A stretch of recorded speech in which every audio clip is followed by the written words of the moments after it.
This is the second of the lectures on Measure for Measure.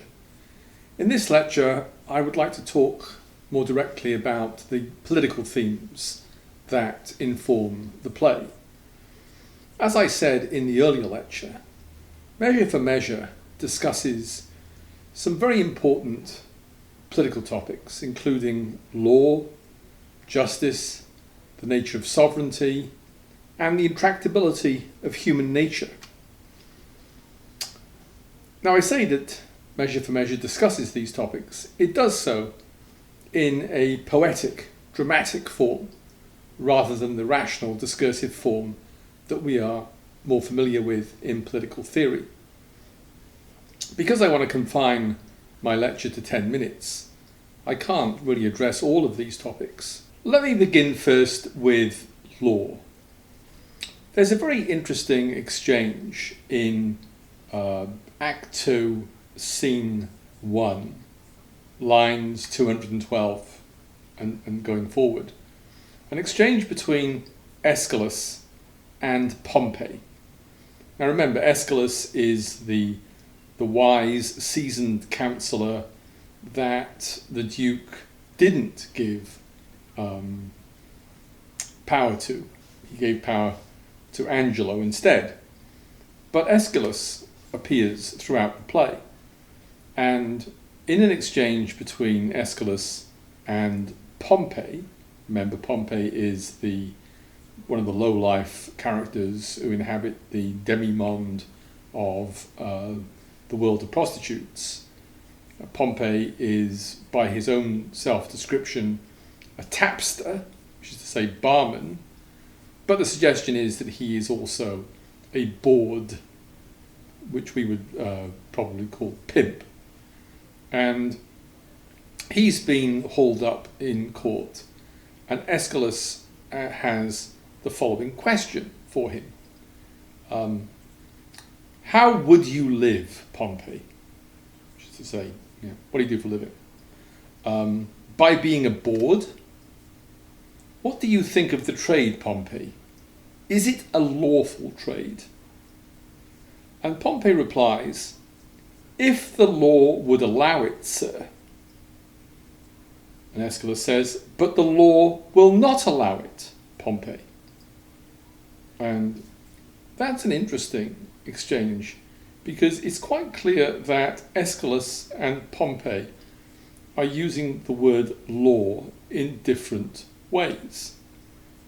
And I think it's helpful to bear in mind that when we think of law, there are a number of different ways we can conceptualize it.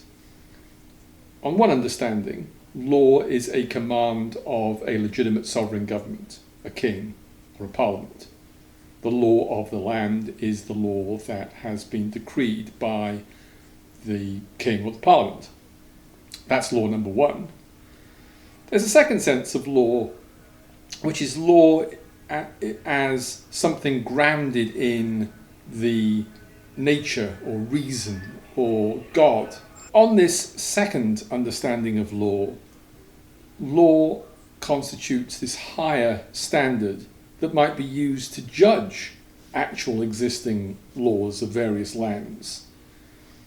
We are most familiar with that second conception of law in doctrines like human rights codes, where we have a set of moral principles, rights in this context, that are used to judge the laws of particular countries.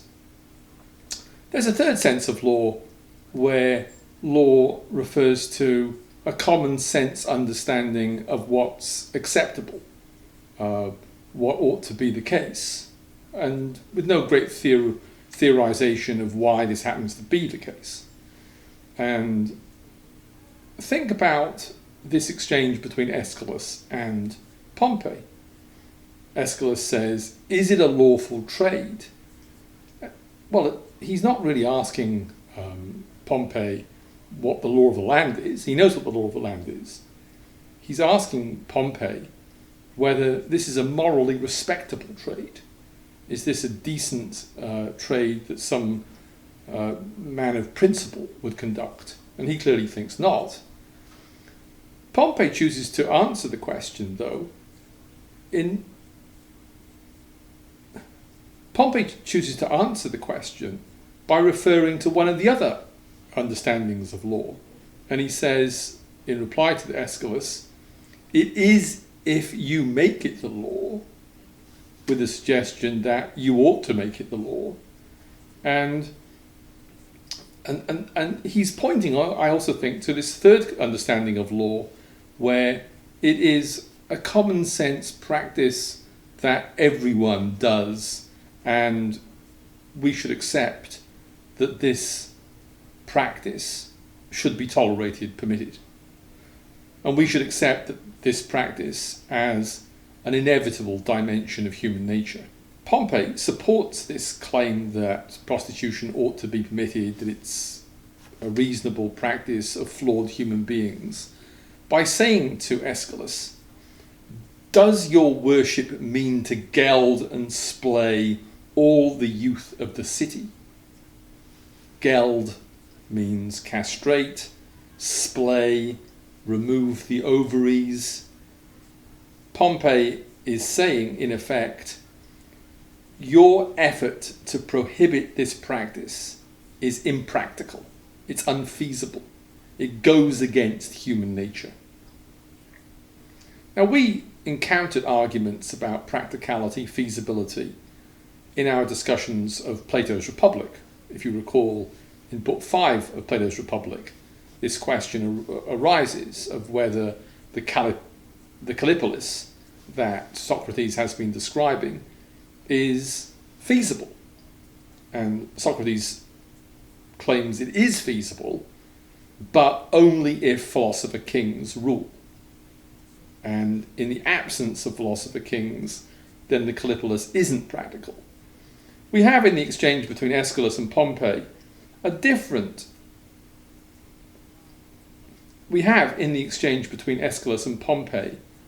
another discussion about practicality, but the practicality that Pompey has in mind is grounded in the capacities of human nature. And Pompey thinks that these are limited and that law needs to take these capacities, these limitations, into consideration. And the suggestion, I think, is that one of the failures of Angelo is that he is enacting laws that go against human nature. They operate with the wrong conception of human character. And in thinking of the point, it's useful to refer back to the exchange right at the start of the play between the Duke and Aeschylus, just before the Duke is about to take his leave, where he says of Aeschylus, in praising him, in praising his great capacities for rule, that you understand the nature of our people, our city's institutions, and the terms for common justice.